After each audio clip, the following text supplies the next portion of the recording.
So part 2 of the Metal Legion story is finally here, and boy does it get crazy. Last time we were left wondering what exactly Eggman and Lex Luthor were planning, as we saw that this collusion between the two mad geniuses expanded into the Legion of Doom, and finally we do get to see what it is that they've been plotting, and perhaps unsurprisingly to many, find out that there are some plans for betrayal down the line, as the story once again establishes the fact that these two worlds have been conjoined by portal technology. We're briefly shown some of the cool team-ups that are happening somewhere off in the background. One of my favorites is the Question, who is working alongside Vector on a case, and this pairing is just so awesome because both of these characters come across as tinfoil hat crazy conspiracy theorists who usually end up being right in the end. Honestly, I feel as though a full story with just these two alone would be worth a read. Then we get to see some of the villains and all the shenanigans that they're up to, like Zavok, who is joined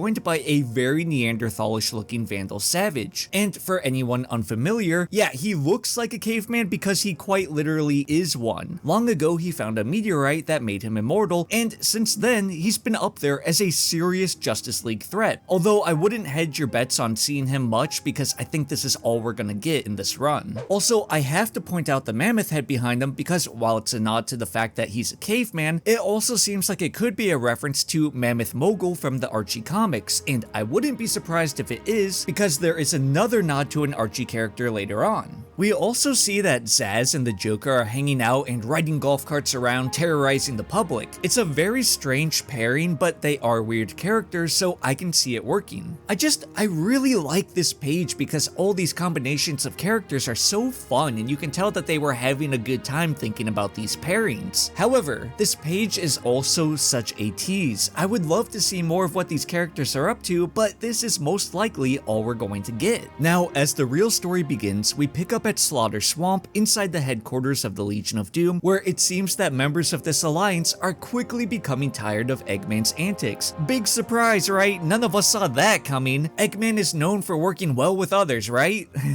Gizmo in particular is really sick of Eggman's ego and how he believes he knows everything. Gizmo himself is very smart, and with how quickly he's become annoyed by Eggman, I can't help but think about Starline and just how quickly he grew tired of Eggman's ego, which he clocked right away was a key factor in his many defeats. It's pretty clear that Eggman's hubris makes it near impossible for him to truly have any long-term allies in his quest for world domination. But Eggman's antics here actually serve a secret purpose, one that is working surprisingly well, as we'll see in just a bit. Black Manta chimes in that he too has also grown tired of Eggman, as he's suspiciously been trying to upgrade his helmet. And I have some thoughts about what Eggman really is trying to do here, but we'll get to that also in just a moment, because the one person aside from Lex who actually doesn't mind working with Eggman speaks up. Oddly enough, it's Captain Cold, and I wasn't expecting that, but he actually likes Eggman's style. But as Sinestro points out, Captain Cold calls the Madmen his comrade, so it's clear that he hangs with a pretty odd crowd. The Madmen are a group of small-time villains who dress in really bright colors and mainly attack Ted Kord or the Bat Fam. What I found interesting about this is that the Madmen are also referred to as the Mad Nicks in Batman the Brave and the Bold, which sounds very similar to Badniks, so I'm curious if this is the reason for the deep cut reference to the group. Cheetah also ends up taking sides with Black Manta and Gizmo on this because something about Eggman is just giving her a really bad feeling. She says that it's as if every time he looks at her, he's sizing her up for one of his robots. It's a very eerie sentiment, and honestly a rather dark omission from Cheetah that she would think Eggman might want to turn her into a machine. But I have a sinking feeling that her intuition is right on the money. Not only is this in line with Eggman's past of roboticizing his enemies, but the comic's name is quite literally the Metal Legion, as in Metal Legion of Doom. And perhaps this is the true reason for Eggman wanting to upgrade Black Manta's helmet. It may have been a trap. Despite the pretty valid concerns of his allies, Lex brushes these worries aside. As he puts it, yeah, Eggman can be annoying, but just like everything else from Sonic's dimension, he's a means to an end. At this moment, he basically fully reveals that Eggman is nothing more than a mere pawn to him, and that's why he keeps him around. As we'll come to see, the hubris of both Lex and Eggman is on full display throughout this issue, each thinking that they're so smart and they have the master plan that will topple the other. But as Lex opens the door to the Legion's headquarters, headquarters, he finds something he could have never expected. Something so vile, so disgusting, that the usually straight-faced and cold-demeanored villain actually looked surprised. Inside is none other than Eggman, fully equipped in matching armor to Lex. It truly is quite disturbing seeing Eggman's portly figure in Lex's power armor, but so freaking hilarious at the same time. This new getup isn't the only change that Eggman has made, as he also has plastered his logo inside the Legion of Doom headquarters just to add insult to injury. Now, Eggman is acting like a complete fool here, making himself look like a hapless, annoying idiot, but us Sonic fans know better. Sure, Eggman can be goofy at times, but he is very sinister, and this caricature of himself that he's presenting seems to be working in his favor, as no one would suspect this delightful doofus of being capable of a rather malicious double-cross. As the Legion settle in and ready themselves to finally enact whatever this master plan is, we can see that Eggman's mere presence has Lex stressed beyond belief. But as the Doctor takes his leave to ready the plans on his end, the other members of the Legion of Doom discuss amongst themselves about eventually betraying Eggman. Captain Cold genuinely feels bad about this inevitable betrayal, while the others are just ready to kill him, and might I add, in a rather brutal fashion. Surprisingly, Sinestro of the Yellow Lantern seems to be the most level-headed throughout this whole ordeal, bringing up the fact that Lex has padded the Legion with liabilities this time around. For instance, Eggman seems like an idiot who cannot be trusted, and Catwoman is someone who constantly allies herself with Batman. However, Lex in all his hubris believes that he has the solution to everything. See, Catwoman was specifically added to this team in order to spy on Eggman and pry for information, and Lex just believes that she's going to fall in line because, well, he's paid her off. But it's clear that Lex is a bit too full of himself here, and Sinestro actually has a better grasp on the situation at hand. Either way, as we head back to Sonic's world to see just what Catwoman and Eggman are up to, there's a statue shown in Gametropolis, and call me crazy, but it looks a lot like Sally Acorn. In Eggman's penthouse suite, we see that he's beginning to unwind while spilling the beans to Catwoman. He's making fun of the fact that not only Lex is buying everything that he's selling with his over-the-top performance, but also making fun of the other members. He's also rather curious if Catwoman is well acquainted with Cheetah given the feline connection between the two, but Catwoman explains that she usually doesn't work with her or the Legion, and this is something that should be an instant red flag to Eggman that perhaps Catwoman can't be trusted. And while this information does pique Eggman's curiosity, as he wants further information as to why she decided to join them now, he doesn't seem to catch on to the fact that he is actually being played. Catwoman reveals to Eggman that she chooses the winning side, which is something to keep in mind, especially since we know that she is secretly working with Lex. She begins to butter Eggman up, telling him that she's here with Eggman because, like she stated, she chooses the winning side. However, she also makes it clear that under no circumstance should Eggman underestimate Lex, because he's capable of threatening the likes of Superman with mere wits alone. But of course, Eggman doesn't heed that warning, and instead brushes it off, stating that Lex is smart, but nowhere remotely near his level of intellect, and it's at this moment that it becomes clear what both Eggman and Lex are up to, and what their eventual downfall will be. Their hubris will be their undoing, as they seek to one-up each other and twist a knife in the other's back. They're so similar in intellect and both cartoonishly villainous that this betrayal is something that should be easy to see. Even the other Legion of Doom members could sense it, but the ego of Eggman and Lex is so ginormous that it seems to be obstructing what is right in front of them. Eggman also foolishly reveals to Catwoman that he sent his best spy over to Lex, and with knowledge of what he's up to, Eggman will swiftly conquer two worlds. Of course, Eggman was talking about Rouge, and it's so funny to me because Eggman is like, yeah, I sent the best spy I know over, and I'm thinking, dude, she's the only spy you know. With these two sending spies over to the other's place, it's so funny to me because they aren't even two sides of the same coin. They are quite literally the same side of the coin. Lex seems to fully trust Rouge and subsequently gives her the information behind his master plan. But here's where we get the full picture of what is really happening, because later back in Catwoman's apartment in Gotham, Rouge and Catwoman are laughing, sharing information from both Eggman and Lex, as they can't believe how easy it was to get stole this information from them. They also revealed that they are in fact truly working for the Justice League and compiling information on the two. This is a key piece of information to remember as we get towards the end of the issue, but it essentially seems as though Catwoman and Rouge are playing Eggman and Lex for fools, as those two keep allowing their ego to get the better of them. It also really proves how competent Sinestro is, as he saw this coming from a mile away, informing Lex that, hey, we can't really trust Catwoman due to the fact that she's always allying herself with Batman. The next day, Lex prepares for an interview which will take place at the very same time that his comrades will be initiating their operations. As he gets ready, we also get to see Mercy, who is his personal bodyguard. As Lex gives his speech, Gizmo begins his phase of the plan by attacking the chemical plant on West Side Island. There, he begins stealing chemicals, and as he notes, it's super easy because no one is guarding it. And I thought it was pretty funny because when you visit these locations in the game, there really isn't anyone there to stop you. So yeah, in comparison to what he usually has to deal with, this must be a walk in the park. I also really want to talk about Gizmo for a second because, oh my gosh, they made his head a fat potato in this comic. It's so funny. Like, it's almost like they took the Fat Lex design from the first crossover and shrunk him down. Cheetah then begins her part of the plan by attacking DC, and I really like seeing all the people in the background from Sonic's world touring these locations. We'll see more in a bit here, but it's just so funny to me seeing them explore this new world and being so excited to learn about it. Sinestro has made his way to Soliana, the main town from Sonic 06, and he begins using their fear of the flames of disaster to feed the energy of his ring. And I thought this was a really cool idea. It's so interesting to have him feed off the fear of the locals. Honestly, I feel like Sinestro has been one of the more interesting characters in this issue despite the focus not really being on him. He just comes across more competent, and I think that's why maybe I'm drawn to him. Captain Cold is up to his usual antics for this part of the plan because he's just straight up robbing a bank, and then he's suddenly confronted by more tourists from Sonic's world who are all excited to see the Flash come and stop him. But unfortunately for those naive tourists, Captain Cold freezes them before any hero can arrive to help. Black Manta's part of the plan has taken him to Station Square, and he actually seems like he really hates doing Lex's bidding, and even states that if Aquaman shows up to stop him, he's planning on fighting him and ending him then and there. They have a beef that runs deeper than any of Lex's petty games. Last but not least, we get to see Eggman's part of the plan, where he seemingly rebuilt his egg carrier after ramming it into the Ragnarok in the battle with Darkseid. Flying it over the skyline of Metropolis, Eggman announces that he's claiming the city as a part of the Eggman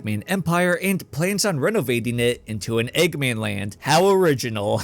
As he makes this announcement, Jimmy Olsen, Lois Lane, and Clark Kent all leave the Daily Planet, meaning only one thing: Superman is about to arrive. But this doesn't worry Eggman in the slightest. In fact, he seems rather pleased, as he says, right on time. Superman and Knuckles break through the carrier, telling Eggman that he'll have to answer to them. But Eggman is so sick and tired of Superman preaching to him, he already had to hear him lecture last time they crossed paths, and now he's starting to understand why Lex hates this Kryptonian so much. This time, with knowledge from Lex, Eggman is prepared to fight him, as he hits Superman with concentrated red light, dampening Superman's powers. However, the only thing it's doing to Knuckles is slightly obstructing his vision, so now that he knows it's affecting his buddy, Knuckles takes the lights out, bringing Superman back into the action. But by the time that Knuckles had freed Superman, Eggman has already ejected from his carrier, opting to run away from the heroes, and he's not the only one. Because back with Black Manta, as someone begins to come into view, Manta becomes very disappointed as he sees that it's Batman and not Aquaman. Batman and Shadow engage Black Manta, who strangely retreats into the city towards the Lex Egg portal instead of the sea. Shadow states that this is all falling in line with the intel that they received, and they just need to keep the enemy confident. So whatever the Legion of Doom is setting up here has already been reported back to Sonic's friends and the League by Rouge and Catwoman. And unfortunately, I think this line here kills all the tension going forward for the rest of the issue, but I'll tell you my thoughts on why in just a bit. Sonic and the Flash start freeing and warming up the victims of Captain Cold's rampage as they're informed that the villain is heading towards the Lex Egg portal. Green Lantern and Silver engage Sinestro, but like the other villains, he slips away into the portal. Likewise, so does Cheetah and